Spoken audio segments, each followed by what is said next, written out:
Yo, welcome back to my late night spook show here in the horror and metal channel.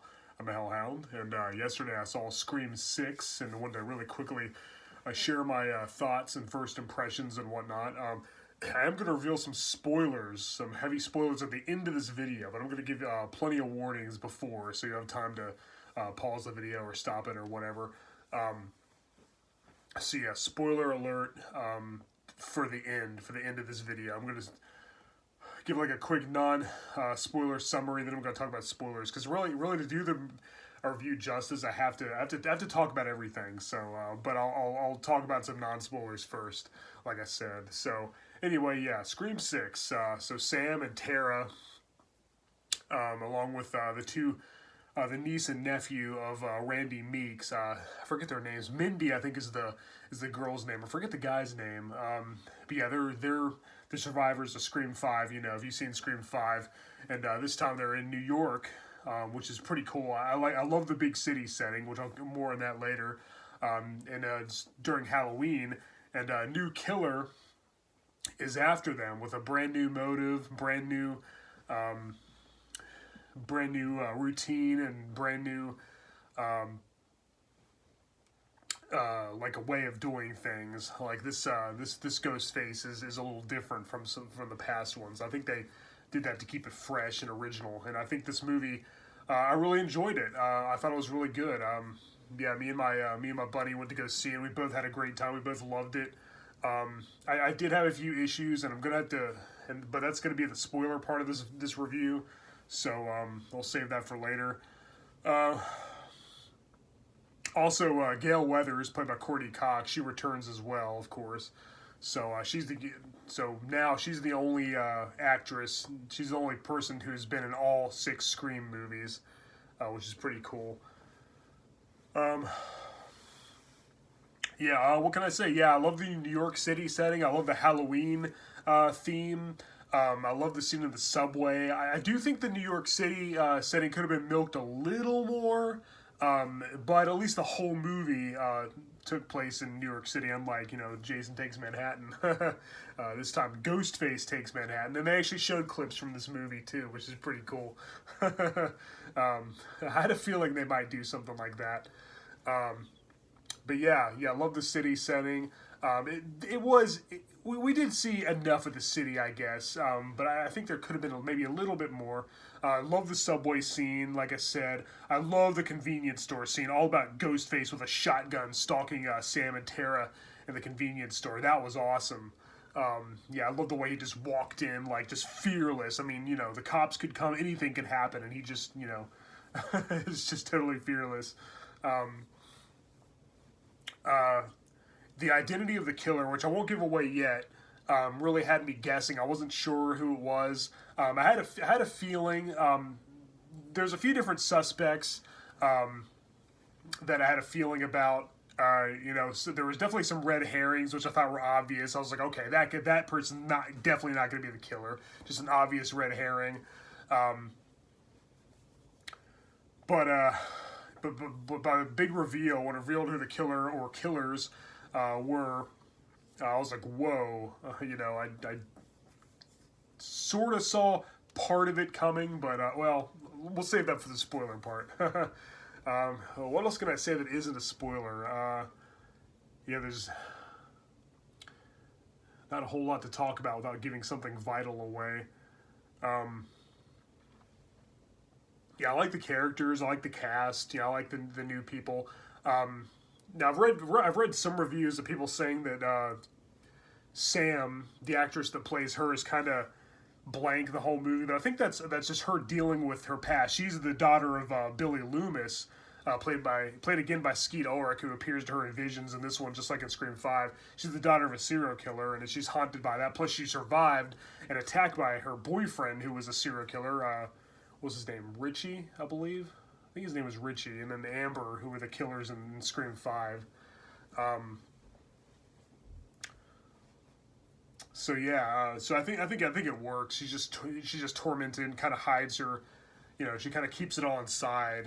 For the most part, that's why she's kind of has that blank expression throughout a lot of the movie. I think she did a fine job.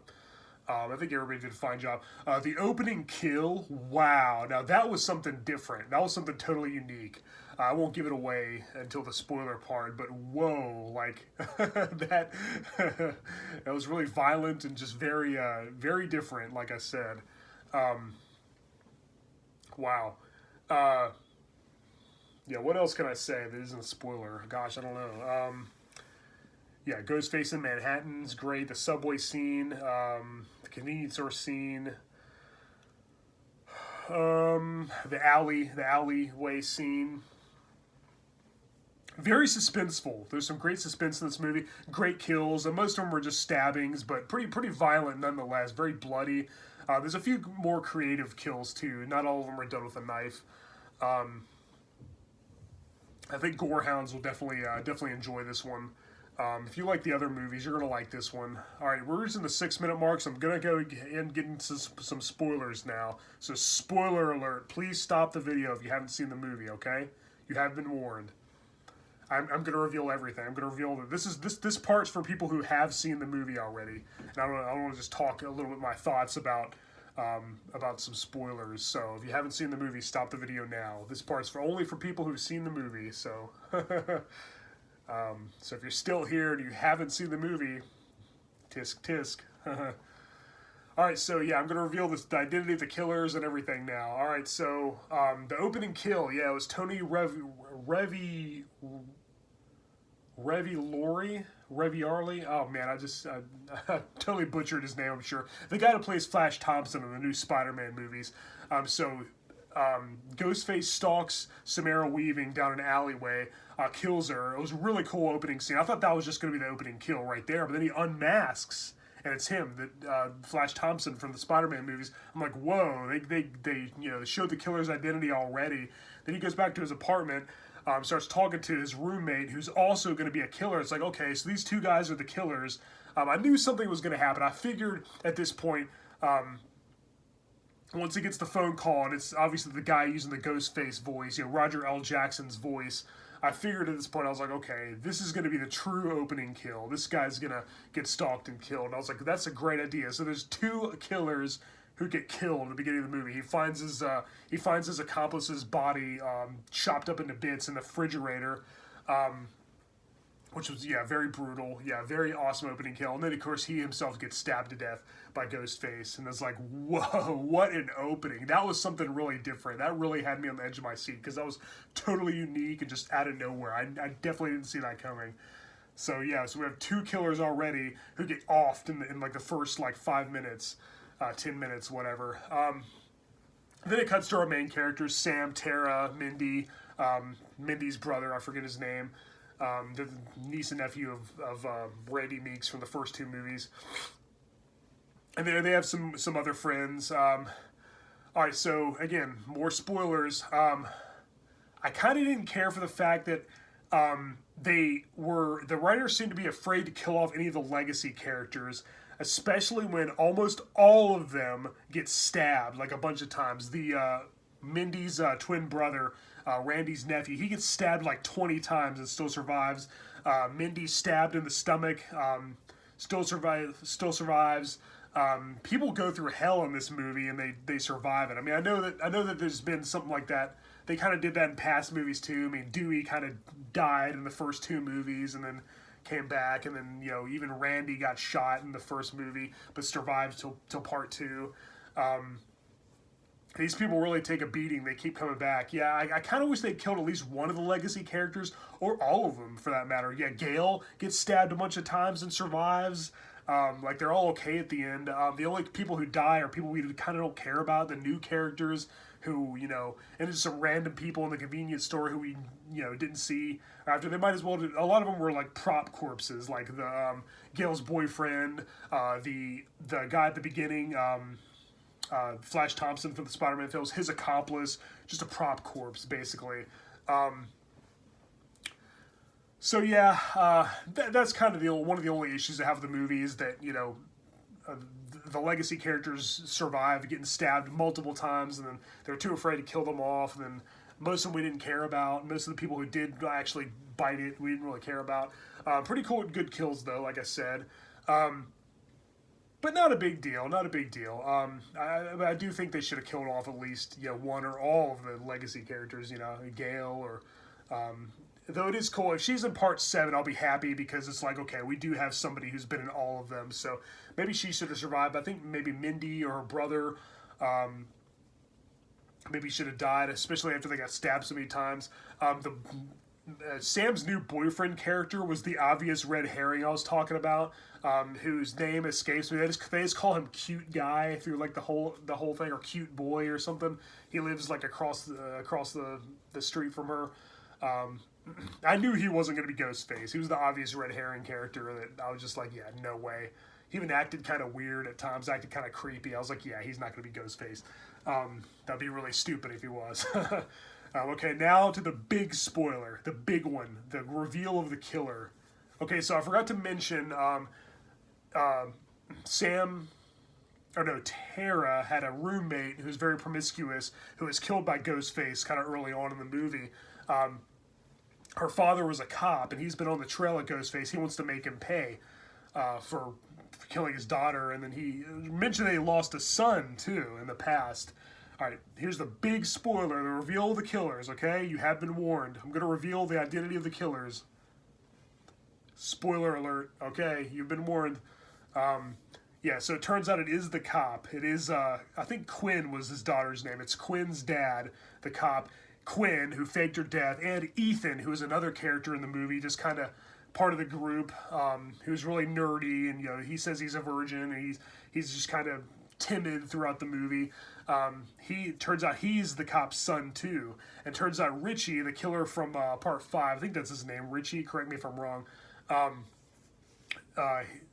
He's the cop's son. Bailey, I think, is the cop's name. But correct me if I'm wrong. Don't quote me on that. I could be wrong. It could be something completely different. But yeah, so the cop, his son was Richie, and then and then his other kids are Ethan and Quinn. Quinn, who faked her death, who was killed by Ghostface, and the cop arranged the whole thing, covered up. They have this amazing shrine that has like all the things from the past, the TV that killed Stu, all the costumes and masks used by previous Ghostfaces, knives used by previous Ghostfaces, just this huge old movie theater. I think it belonged to Richie, actually, they mentioned. It's amazing. Well, you've seen the movie. Hopefully you've seen the movie if you're still here and you know what I'm talking about. That was pretty cool. I thought that was really awesome. It was a little elaborate. I do think it's weird that Sam never saw pictures of her when she was dating Richie in the last movie. She never saw pictures of his family or anything. Didn't recognize any of them. But whatever. No big deal. I think it is a little weird how the cop covered all this up and arranged all this without anybody noticing, and nobody recognized him. He's the father of a serial killer. Nobody recognized. Nobody knew that, I guess. Kirby returns too from Scream 4. She's like an FBI agent now, and they kind of lead it up. They kind of make you for a few minutes they make you think that she was the killer, which I thought would have been kind of ballsy, but I'm glad she wasn't. So yeah, 3 killers this time. 3 killers. Scream 6 and 3 killers, and wow, what an ending! Very violent, very bloody, very brutal. Yeah, as I said, too many people survived. There was way too many survivors this time. Kirby also gets stabbed a bunch of times and shot and survives. Yeah, all the legacy characters go through hell, but not one of them dies. I didn't think that. I think they should have took a little bit more risks with that. And as I said, the people who did die, we didn't really care about as much. But anyway, yeah, spoiler. That was my spoiler-free review, and then my spoiler review of Scream 6 in the same video. So I hope you enjoyed my video. Let me know what you thought of the movie in the comments below. Because like I said, if you're still here, you've seen the movie, right? I hope so. And if you didn't, well, I'm sorry if I spoiled it for you, but I did give you ample warning. All right, guys, I'm Hellhound. Thank you for watching my Late Night Spook Show here on the Horror and Metal channel. Go see Scream 6. I saw it yesterday. I really liked it, aside from a few flaws, a few issues.